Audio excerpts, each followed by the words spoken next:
All right, Rob, you've got some Raspberry Pi news for me. I'm really interested to talk about this because the Raspberry Pi is something I've been looking at recently. The Pi Zero, in fact. Yeah, so there's a couple of projects that I really want to do. There's a now playing screen as the first one, and then this is something that Federico had posted in the Discord because he's built one. Yep. And it's a little square screen. I think it's like 720 pixels square or something like that. I think that's right.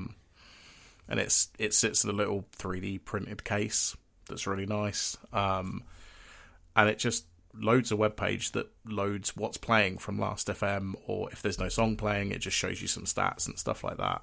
Right. And it's pulling from their API is the way it works, I think. This is a project that was written about by Jason Tate on Chorus FM. And he's their editor-in-chief and also kind of a geeky guy himself. And I have got the parts to build one of these myself. I just haven't had the time to do it. And you might have trouble finding both the screen and maybe it's the case and getting them delivered to the UK, because I ended up sending those two parts. I ended up sending to Federico so that he had them. Where did you get the case from? Because the guy that he links here is in Belgium, I think. So I can get it shipped here fairly easily, as far as I'm aware. Well, I got it from Shapeways. And are you looking at Federico's thing, or are you looking at the Chorus FM article? The Chorus FM article. Huh. I don't know. I ended up on Shapeways somehow. Mm-hmm. Yes, that's the guy. Okay. All right. I didn't realize that was in Belgium. I thought it was in the U.S. for some reason. Okay. But in any event, yes, that's where I got it. And the case is surprisingly expensive, and the screen's those are the two most expensive parts, I think. Because the Pi Zero is like maybe 50, something like that. Well, the Pi Zero is supposed to be like $20 or something, but right. You can't get them because there is Well, it's okay. Let me rephrase. It's not that I couldn't go on eBay and buy one for like 25, 30 quid. But that's not retail price. Like retail price is like half that. Right. But I got it on Amazon, and I think I got it for retail. Mm-hmm. I just was misremembering the amount. But I did, when I got it, it said like 5 remaining in inventory. It was one of those things where I was like, oh, I better jump on this, and I did. Yeah, so there is a Raspberry Pi even have a blog post up about this, but there's basically just a worldwide shortage on all the Raspberry Pis. They have none of them. I think the only one they have is the Pico, which that's not a computer per se. That's more for like integrated hardware stuff. Yeah, that's right. So right now, as it stands, I can't do any of these projects. I can't do this. And I can't do the other one we're going to talk about because I can't buy. I refuse to buy one. The Raspberry Pi itself, I refuse to buy one for over retail price because it's ridiculous. Like, I can wait. I will wait it out until there's stock again. I've set up alerts on like 3 or 4 stores. Mm-hmm. The screens are actually fairly easily available because they're made by a company who's in the UK. Oh, right. So I can pick those up. You know, there's a whole bunch of shops that have got those in stock for like next day delivery and stuff like that. They have a touch-sensitive version too, but I think that at least the Now Playing project uses the non-touch sensitive version. Yeah, that's right. It does. I mean, I did consider that because I thought, oh, maybe I could, add buttons and it does different things. And I think that the touch one is only maybe like £6 or £7 more, so I might do that when I get to it. Yeah, maybe, but you got to be careful with the case because I know the case that I got, it won't fit. They won't both fit in there because I think the touch-sensitive one is bigger. Yes, that's it. The guy who makes that case that you've got, he also does a version for the touch one as well. All right. So I will. But I'd also been considering, I think I said this to you, like maybe I just get a tablet, a cheaper tablet, because this is a really expensive project for what it is. Well, and as soon as I ordered all these parts, I did have that moment where I have, this Belkin 3-in-1 charging stand that sits on my desk right next to my display, and my phone sits there. And when I'm listening to music, I often listen in Marvis Pro, and I leave it open and showing the artwork there. So I thought to myself, did you just buy something that you already have solved by having your iPhone sitting up on a charging stand showing you the album art? And I was like, yeah, probably, but it could still be really fun. So, and you can use it for other things. I should send you. I found some tweets from a person who I think is a designer at Apple who did a similar project and then built in like made it a weather station. Made it look a little bit like the weather widget on the iPhone, which looked really neat to me. So you could just have it, instead of showing you your top songs when you're not playing something, maybe you have it showing the weather and the time, or there's lots of different things you could do with it. But it does take a little bit of, you've got the skills, you've got the web development skills. It's all about having a web page delivered probably locally or off of a server somewhere that updates with all this data periodically. Yeah, I'm already messing about with the code because obviously, the guy who made this, Jason, he's obviously, thrown this together because it's this one thing he wanted it to do. Right. But there's a few things that bug me about it, because I've been running it on my iPad just to test it out and stuff. So, like, it refreshes the whole page when it sees, like, the now playing has changed, which is fine. Like, that's not a problem in and of itself, but I'd much rather it just sort of swapped out. Because then I was thinking, maybe I'll put the time on there, but if I put the time, I notice that it will disappear when it refreshes. So I'm trying to work through the code to get it to. Oh, I see. So to check if it's changed and just swap it out instead of refreshing. Yeah, just update the assets basically instead of the whole page itself, right? Right, exactly. The text and the image and that kind of thing. Yeah, that's interesting. I've been playing around with the Last FM API, and I think it's really wonky and weird, but I think I think the parts that Owen was helping me with it a little bit, and the parts that I'm interested in and I want to use, I've figured out how to use. I want to use it with shortcuts and some other things as well, but it's not the easiest to get into. No, it's not the easiest, and it's a bit strange because there's like, see, if you look up like recent tracks, there's barely ever any artwork associated with those tracks. But of course, if you go on the website, the artwork exists, but the API just returns the blank image for some reason. It's very strange. That I didn't know. I haven't tried that. Interesting. Well, I think it's an ancient API. I think it's been around forever. So I don't know. We'll get there. What's your other project that you were thinking of? So the other one, and this is something from, I think it's a couple of years ago now, at least a year or so.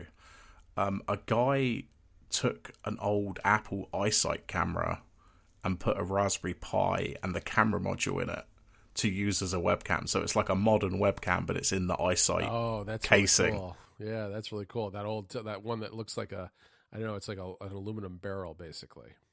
Right, exactly. So I've been on eBay today looking, and I found some that are like complete in box, and they've got all the stands and all of this kind of stuff. So I like that idea. Yeah, and I need a webcam, so I'm like, well, this is like a fun, and this isn't too expensive a project, because you can pick up the iSights. If you get a decent one, maybe like 20 quid. The camera and the Pi is maybe another 20 or 30, and then you've just got a 3D print the middle bit that this guy designed to hold the camera. So, so yeah, I think I'm going to have a go at this at some point once I can get my hands on a Pi. Yeah, I like that idea too. The other thing I want to do is I got a Game Boy camera, and you can use them as webcams. So I want to have a web call where I'm being photographed with my Game Boy camera. Yes, no, that's there you go. You could, if you get the Game Boy camera inside the iSight. Hang on a minute, no, that's not. Oh yeah, this kind of stuff I love doing, and it's like I will monkey around with this stuff until right about May, and then things will get busy again with Apple events and stuff, and then I'll just be done until Christmas of that year. So we'll see. I'm gonna try to get the Now Playing thing done myself sometime in the next month or two, and then boy, I like that iSight idea though. I need another Raspberry Pi. Does it use the Pi Zero? Yes, it does. Yeah, it uses the Pi Zero and the sort of version 2 camera module. Okay, all right, interesting. Which is, I assume, like a 1080p camera or something like that. Yes, yeah, 1080p, 30 frames per second. So it's not like, this isn't going to be the best camera, best webcam available, but it's like decent by all accounts. I know a lot of people use these for like home-built security systems and things like that instead of buying like a Logitech Circle or some other security camera, which makes a lot of sense. Oh, absolutely, yeah. I mean, you can certainly, if you can get the parts, you can do this a lot cheaper than you could, as you say, buying sort of off-the-shelf security cameras and stuff like that. Right. Huh. Well, we got other news this week from Elgato that they have created a Stream Deck, but for your foot, called the Stream Deck Pedal, which is a 3-pedal device that sits on the floor. And it makes sense for streamers because you can stomp on this thing.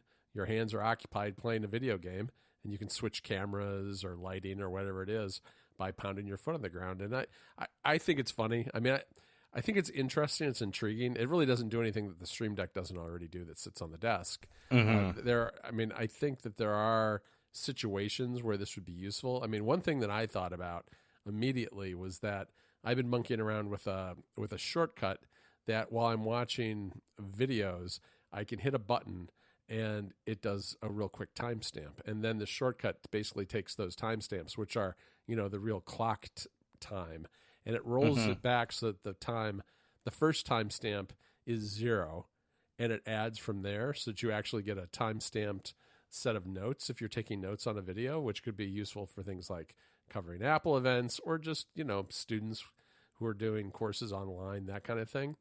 And so I've been working on that, and I've got it basically working. And if you could be typing and not have to take your hands off the keyboard and use your foot to do the timestamps, that would actually work pretty well, I think.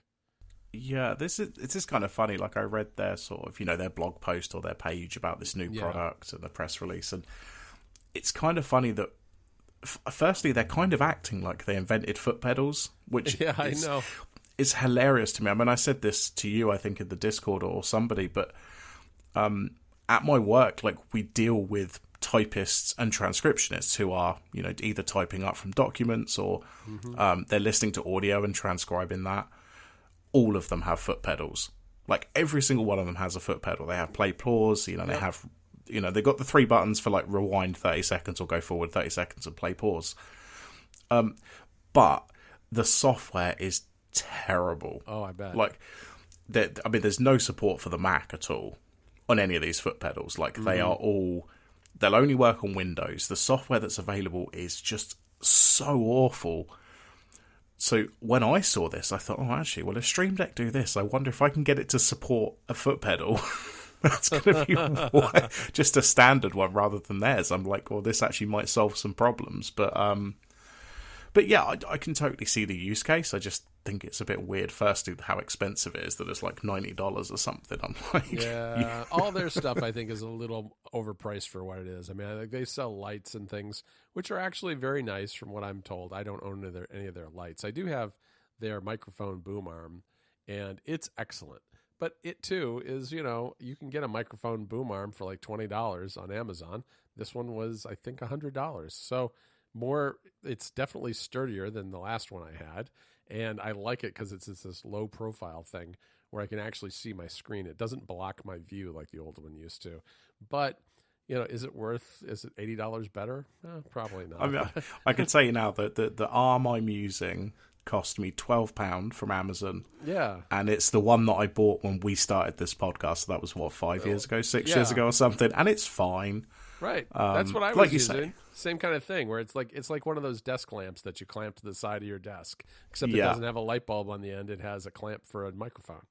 Exactly. I mean, you're totally right. Like, I've looked at their arm, and there's a few other companies that make some decent ones, and I just can't justify it because I'm like, this one works fine. Right. Like, there's nothing wrong with it, so I'll just leave it for now. Yeah, no, I've definitely thought about doing the lights before. I don't know. We'll see. I'm very slowly but surely setting up this spare bedroom as my video / audio recording studio. And it's got some room that, for improvement. So we'll have to see how it goes. But I thought the foot pedal was kind of funny too. I thought it'd be nice to have a shortcut where when you stomp your foot on the ground, hamburgers show up at your door. You get some sort of food delivery service hard coded into shortcuts and have somebody bring you a Shake Shack sandwich or something like that. But nice. I'm not going to get it. I think it's $80. I could see it being useful, but it's probably not for me. The reason it did intrigue me though is I did have this moment where I was like, oh, maybe I should have a second Stream Deck that's like one of the little tiny ones for when I want it really for when I travel or something. And then I thought, you're becoming one of those people. Don't do that. Yeah, don't do that. So I didn't do it. And so I'm not going to get a foot pedal either. No, definitely not. I mean, don't get me wrong, I'm just on their website now, and this foot pedal does look way nicer than anything I've seen. You know, we've had a few of them through the office for testing and stuff, and this is clearly way nicer. But it's a shame that it's not Wi-Fi, though. I think it's got a USB cable running out of it, which... Yes. It's like, all right. And on one hand, that's probably good because they don't have to worry about lag and stuff like that. But I do kind of wish it were wireless and not something that has to be tethered to your computer and hanging off your computer. It's like under the desk. Yeah. And you kick it and then you knock your computer off your desk. I don't know. It's not ideal, but it does look pretty sturdy. Yes, yeah, it really does. It does look nice. So Pokemon Legends, what's it called? Pokemon Legends Arceus is what this is called. Yes, are you excited? Are you ready? Is your body ready for this? Oh, I'm not buying it. Certainly not right now. Oh, I pre-ordered mine. No, I have. The only reason I haven't is because I've got Horizon coming next month. Yes. And I've ordered one of the collector's editions, not the really expensive one, but okay. I can't necessarily justify another day one purchase for another game. Yeah. But, day one games, boy, it adds up fast, doesn't it? Oh, doesn't it just? Yeah. And I think the worst thing is like, because it's with Horizon, because it's a collector's edition, if you don't order it on the first day, you're very likely to not get it ever. Wow. And the Switch is maybe not so bad because the prices seem to stay the same. But for the PS4 and PS5, it's like if I just waited 2 weeks, I could save like £20 probably just by waiting 2 weeks. Yeah, no, that's absolutely true. I'm looking forward to this game. The reviews came out this morning. I read Polygons pretty closely and skimmed through one or two others. It's getting good reviews. I think it's divisive to a degree because it is a departure from the traditional mechanics of Pokemon games, and that bothers, I think, diehard fans. On the other hand, I think it's going to be more accessible and more modern and probably a little less tedious. I mean, one of the knocks against Pokemon for a lot of people is the battling system, where it's just kind of like you have to battle and you have to take turns, and it's got its place, and it's certainly been successful for almost 25 years. But I feel like trying to update that system to make it a little more dynamic is a good thing. And it's more of an open world. It's not like a true open world game from what I understand, but you can wander around a lot more. You have a lot more control over whether you're doing battles or not. You're not forced into battles, by wild Pokemon that you happen upon in the tall grass, which is all a big thing in Pokemon. I don't know. I have flashbacks to like the Zubats in the caves, they're red and blue, and I'm like, I don't want to do that again. Right. So it's more approachable, I think, in that sense. And I'm really looking forward to it because, I don't know, we've had a busy week at Mac Stories because we're doing this special event thing. And this is going to be how I unwind afterwards, is playing a lot of Pokemon this weekend. Yeah, I had a look through sort of 2 or 3 of the reviews, a couple of written ones and one of the videos. And it does look good. It looks like, as you said, this is like, I think they are definitely focusing on, and I think the last couple of years has shown that they're focusing on getting new people playing this. Exactly. Because I don't know what the numbers are. I assume they sell millions of these anyway, but I think they do need to do something to get new people into it, and I think that's what they've been doing with Let's Go Pikachu and Let's Go Eevee. Like, that was way more accessible than anything else. And then you've got this, which is like, oh, this is actually a modern game that happens to have Pokemon in it rather than just another Pokemon game. And even Sword and Shield kind of went this direction because you could wander around a lot more in the wilds areas. And that's kind of the part of that game that I like the most, is where I have the most control and can just kind of leisurely wander around and explore instead of following a really strict storyline. And so I think that that's going to be good for this game. But, it remains to be seen. It's not out yet, but the early reviews are very good. So I'm looking forward to checking it out. The other thing I pre-ordered, there's a Lego Star Wars movie oh yeah, game coming on PS5, and I pre-ordered that. this look. I've been waiting for this for ages. I mean, 'cause Yeah. I think it was supposed to come out a couple of years ago, and then it was delayed again. And but yeah, they announced they showed the trailer off, and I was watching it, and I was like, I've played most of the Lego games, starting all the way back at like the Lego Indiana Jones and Batman and stuff like that. And I was watching, I was like, wait a minute, so there's combo moves, there's like health bars, there's like, they've made like a proper grown-up game now. It just happens to be Lego.